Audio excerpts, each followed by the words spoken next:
Hello and welcome! In this video, we'll be covering the process of building decision trees. So let's get started. Consider the drug dataset again.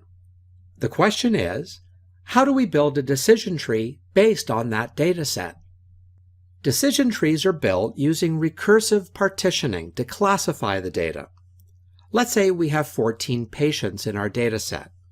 The algorithm chooses the most predictive feature to split the data on. What is important in making a decision tree is to determine which attribute is the best or more predictive to split data based on the feature. Let's say we pick cholesterol as the first attribute to split data. It will split our data into two branches. As you can see, if the patient has high cholesterol, we cannot say with high confidence that drug B might be suitable for him. Also, if the patient's cholesterol is normal, we still don't have sufficient evidence or information to determine if either drug A or drug B is in fact suitable. It is a sample of bad attribute selection for splitting data. So, let's try another attribute. Again, we have our 14 cases. This time, we pick the sex attribute of patients. It will split our data into two branches, male and female. As you can see, if the patient is female, we can say drug B might be suitable for her with high certainty.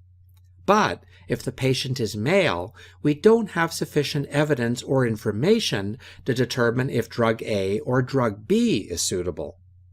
However, it is still a better choice in comparison with the cholesterol attribute because the result in the nodes are more pure. It means nodes that are either mostly drug A or drug B. So, we can say the sex attribute is more significant than cholesterol, or in other words, it's more predictive than the other attributes. Indeed, predictiveness is based on decrease in impurity of nodes. We're looking for the best feature to decrease the impurity of patients in the leaves after splitting them up based on that feature.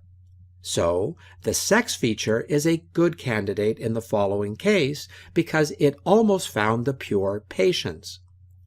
Let's go one step further. For the male patient branch, we again test other attributes to split the subtree. We test cholesterol again here. As you can see, it results in even more pure leaves.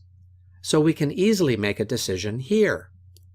For example, if a patient is male and his cholesterol is high, we can certainly prescribe drug A. But if it is normal, we can prescribe drug B with high confidence.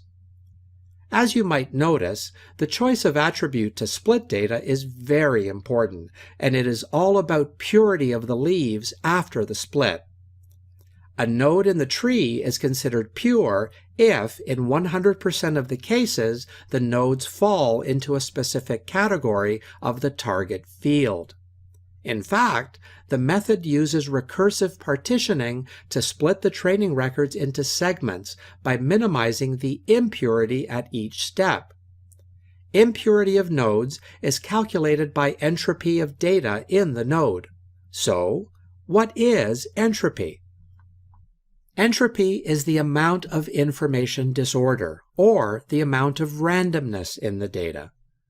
The entropy in the node depends on how much random data is in that node and is calculated for each node. In decision trees, we're looking for trees that have the smallest entropy in their nodes. The entropy is used to calculate the homogeneity of the samples in that node. If the samples are completely homogeneous, the entropy is 0, and if the samples are equally divided, it has an entropy of 1. This means if all the data in a node are either drug A or drug B, then the entropy is 0.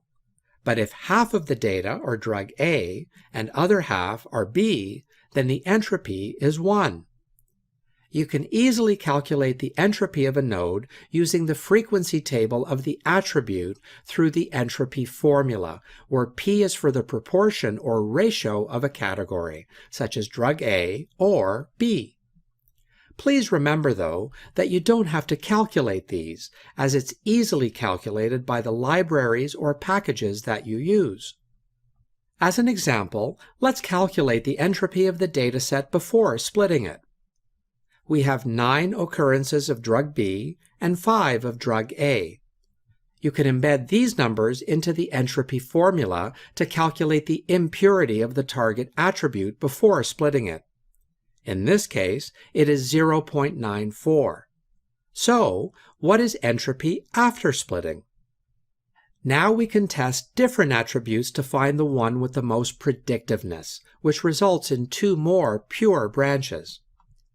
Let's first select the cholesterol of the patient and see how the data gets split based on its values. For example, when it is normal, we have 6 for drug B and 2 for drug A. We can calculate the entropy of this node based on the distribution of drug A and B, which is 0.8 in this case. But when cholesterol is high, the data is split into 3 for drug B and 3 for drug A. Calculating its entropy, we can see it would be 1.0. We should go through all the attributes and calculate the entropy after the split, and then choose the best attribute. Okay, let's try another field. Let's choose the sex attribute for the next check. As you can see, when we use the sex attribute to split the data, when its value is female, we have 3 patients that responded to drug B and 4 patients that responded to drug A. The entropy for this node is 0.98, which is not very promising. However, on the other side of the branch, when the value of the sex attribute is male, the result is more pure, with 6 for drug B and only 1 for drug A. The entropy for this group is 0.59. Now, the question is, between the cholesterol and sex attributes, which one is a better choice? Which one is better at the first attribute to divide the dataset into 2 branches? Or, in other words, which attribute results in more pure nodes for our drugs? Or in which tree do we have less entropy after splitting rather than before splitting? The sex attribute with entropy of 0.98 and 0.59, or the cholesterol attribute with entropy of 0.81 and 1.0 in its branches?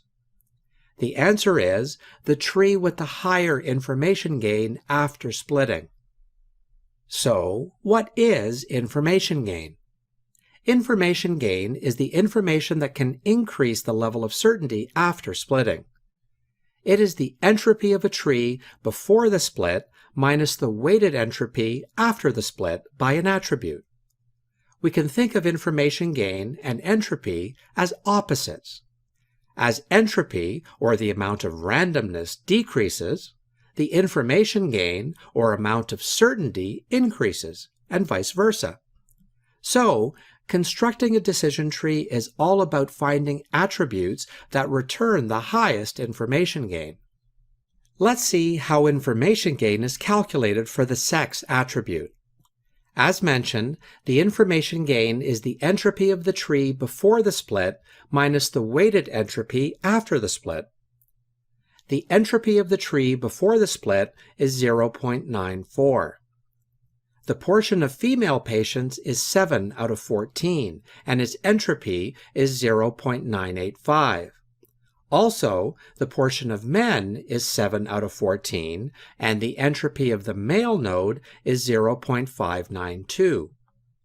The result of a square bracket here is the weighted entropy after the split. So, the information gain of the tree, if we use the sex attribute to split the dataset, is 0.151. As you can see, we will consider the entropy over the distribution of samples falling under each leaf node, and we'll take a weighted average of that entropy, weighted by the proportion of samples falling under that leaf.